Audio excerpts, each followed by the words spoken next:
Alrighty, have an update for the shaft-driven hydro build. So you can see I have front wheels on it now so I can roll it around easier, and the front end is on it. The engine is back out. I have a proper flywheel adapter, flywheel slash crankshaft adapter. So now it's got a mirror image crank on both sides of the engine, a lawn tractor drive pulley, which is the same size as a Sears Suburban deck like pulley that would be on the engine. It's hard to explain it really without showing you guys. Anyways, the engine's back out, front end is on, and I was on Marketplace and, well, can't pass up a good deal if you know me well enough by now, so I picked up a Wisconsin for a real good deal. Yeah, the grill is spaced up a crap ton and pushed forwards a little bit, but it really doesn't need to be pushed forward because there's plenty of room at the end of the crank. If any of you are wondering what this engine is,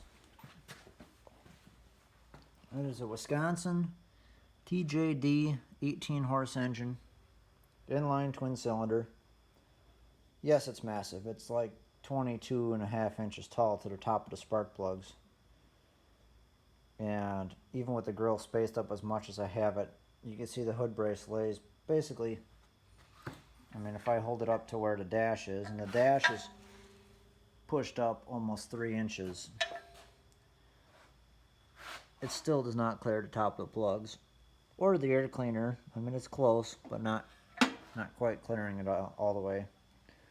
So I was thinking about this last night, and I was thinking, you know, if I can get a really rough, just bare hood for a 67 or 68 SS12, one that's all dented and mangled up, what I would do is I would actually cut the center out of the hood. I know it's against my ritual to cut metal, like good metal, but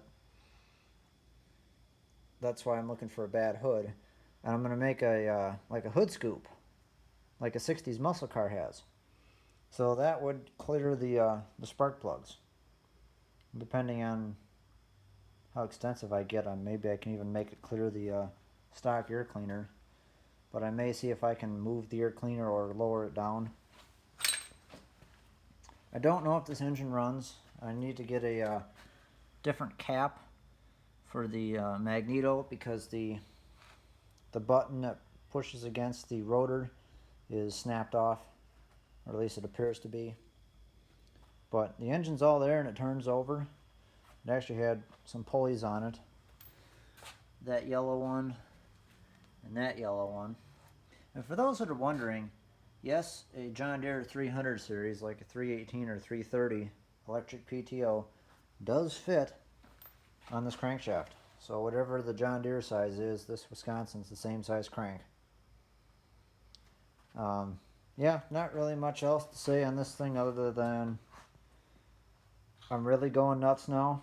So we will see what becomes of this, and I guess take it from there. I mean, my next step really is to cut the original steering column out so I can move the dash forward to where it's supposed to be with this hole and this hole here.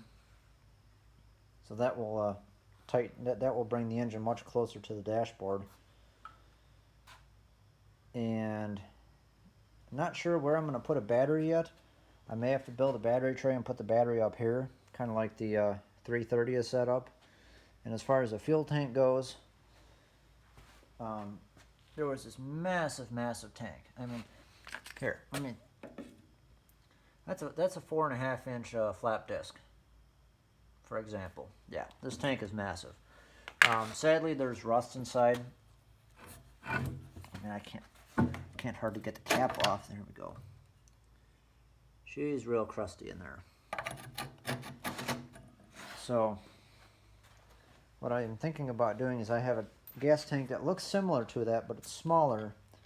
It came off of a Kohler, and I can put the mount back on the engine, and it'll be basically a saddle tank, because the tank originally was in this general location. So I could run a gas tank there, and that would work. See, you know, when I'm putting power steering on this tractor, I was thinking, it's like, might as well make it worth my while to put power steering on it. And with an engine this big and this heavy, I mean, it took 2 people to pick this engine up, and it's still not light. I don't know how much this engine weighs, but I would guess borderline 200 pounds. So power steering would definitely fit the bill for this type of drivetrain. So yeah, I might be doing away with the opposed twin brakes and keeping that for another project down the road and going with this Wisconsin.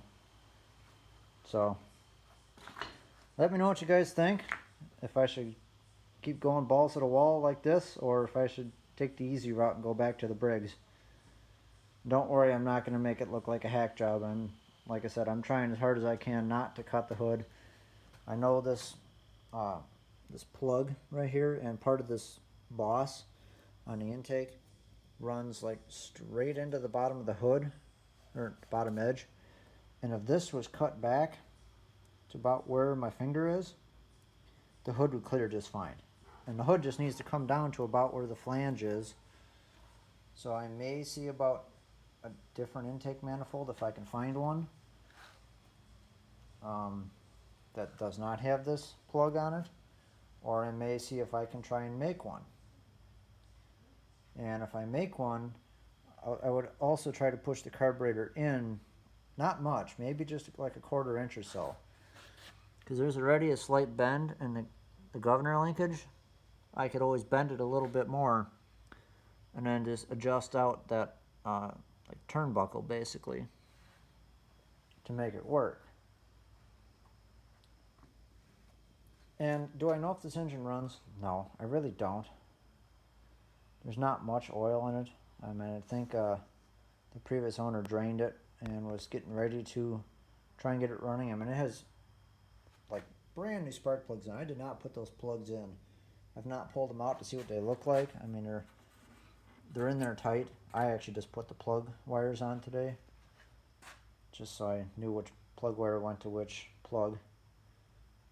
But yeah, I have no reason to doubt that this engine would not run again, so I'm liking this. Let me know what you guys think, and I'll catch you in the next one.